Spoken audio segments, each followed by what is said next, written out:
vont jusqu'au bout. Ils donnent toutes leurs forces. Et il faut les aider, il faut les soutenir.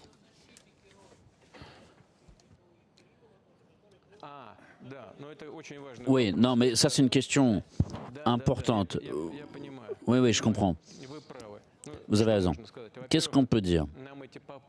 Donc ces tentatives ne sont pas les premières, elles sont connues. Les volontés de l'adversaire, on les connaît.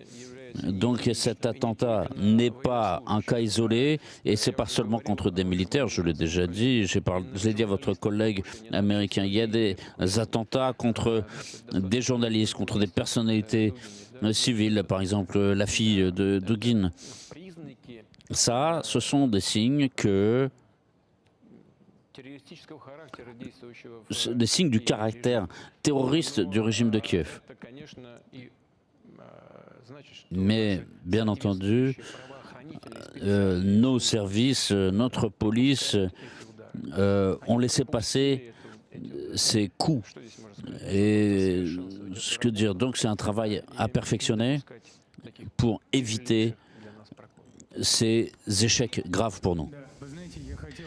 Oui, je voudrais donner la parole à cette personne. C'est un blogueur célèbre. Ce sont des invités qui ne sont pas traditionnels. Bonjour, Monsieur le Président.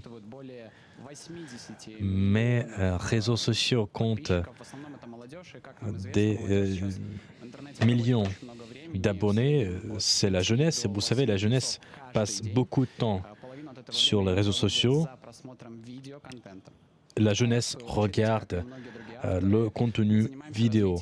Et nous, en tant que blogueurs, nous développons de manière active nos plateformes nationales, notamment VK Vidéo. Ces plateformes ne sont pas encore importantes, mais ont une croissance décente et fournissent un service qui est décent. Et pourquoi bloquer la plateforme YouTube si nos plateformes sont concurrentielles, si nos plateformes font bien? D'autant plus qu'on peut télécharger du contenu sur ces plateformes, et sur ces plateformes, on peut promouvoir notre contenu parmi de différentes populations. Et comme je l'ai déjà dit, on me connaît, et presque tous les enfants de notre pays me connaissent et me regardent. Cette année, je suis devenu père. Je vous félicite. Merci. Et je félicite votre femme pour ses mérites. Je vais le faire. Et d'accord, je suis une personne sur les vidéos de qui grandissent la jeunesse. Dites-moi, qu'est-ce que je dois diffuser sur ces plateformes? Quelles valeurs doivent être dans l'esprit de notre jeunesse? Dites-nous, s'il vous plaît. Tout d'abord, pour ce qui est du blocage de YouTube.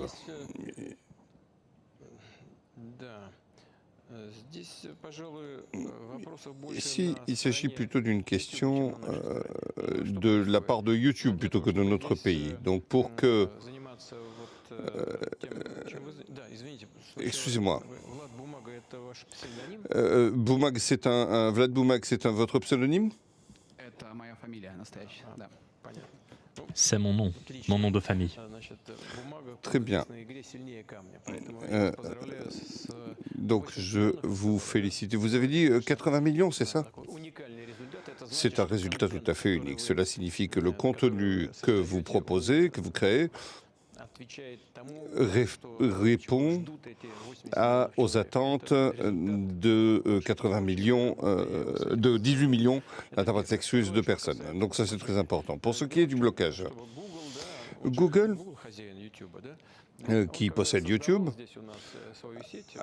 a créé un réseau, donc il a créé un réseau filles ici. Et lorsque les Occidentaux ont commencé à limiter le trafic avec des sanctions, Google a arrêté de financer la technologie nécessaire et ainsi s'est créé des problèmes lui-même. C'est la première chose. YouTube, Google ne respectent pas nos lois.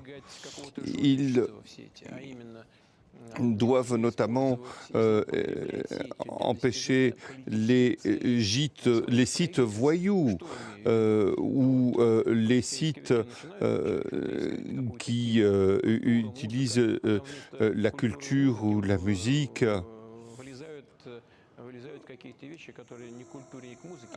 où interviennent des éléments qui ne sont ni culturels ni musicaux.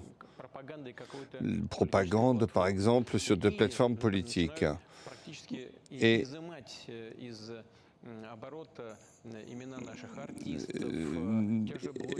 au détriment de nos artistes, de nos blogueurs, de nos acteurs politiques, etc. Et tout ceci constitue une violation des lois de la Fédération de Russie. Et Roskomnadzor a protesté contre cela.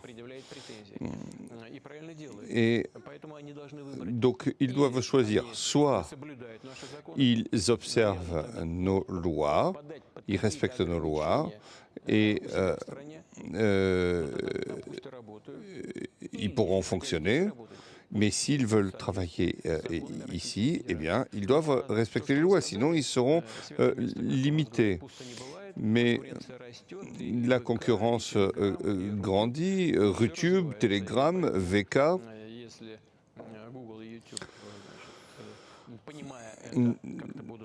Et tout ceci peut changer, il n'y aura pas de problème. Maintenant, pour ce qui est sur les valeurs à transmettre, je suis certain, Vlad, que les conseils sont inutiles.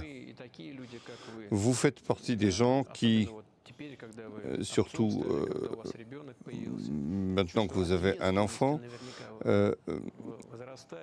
votre responsabilité grandit. Et c'est une responsabilité face à votre enfant, à son avenir et au pays dans lequel cet enfant va vivre. Et cette responsabilité doit vous permettre de vous orienter. Et elle le fera mieux que ce que je ne pourrais le faire. Qu'est-ce qui est utile, valable pour nos enfants, le tolérable, l'intolérable, et contre quoi vous allez devoir lutter. Merci, et je donne la parole encore à ceux qui sont dans la salle. Et je vois la chaîne TV3. Excusez-moi, on a parlé des enfants, j'aimerais... Mais ce n'est pas... Bonjour, Monsieur le Président, je m'appelle Yelena Uslamova. Je représente le Tatarstan. Je voudrais vous remercier d'avoir tenu un sommet des BRICS à Kazan, mais je voudrais vous poser une autre question. Un groupe d'escrocs à Tatarstan a volé de l'argent à une famille. Cette famille a pris un crédit immobilier, mais le logement n'a pas été construit. Est-ce qu'on va aider ces personnes? Aujourd'hui, ces personnes, elles continuent à payer les crédits immobiliers à un taux d'intérêt exorbitant. Quand est-ce qu'on va aider les gens et pas les banques? Écoutez-moi, la question, ce n'est pas les banques. Non, ne partez pas, ne partez pas. Nous avons créé un système où les gens peuvent s'adresser lorsqu'ils prennent un crédit. Donc, contre l'argent est gelé en fonction de... Non, en fait, Mais l'IGS, c'est la même chose. Cela correspond au crédit d'hypothèque, par exemple 3%, et c'est 105 ou 110 millions que nous avons construits, c'est 50% d'IGS. Donc cet argent doit être pris en compte. Où c'est que cet argent, où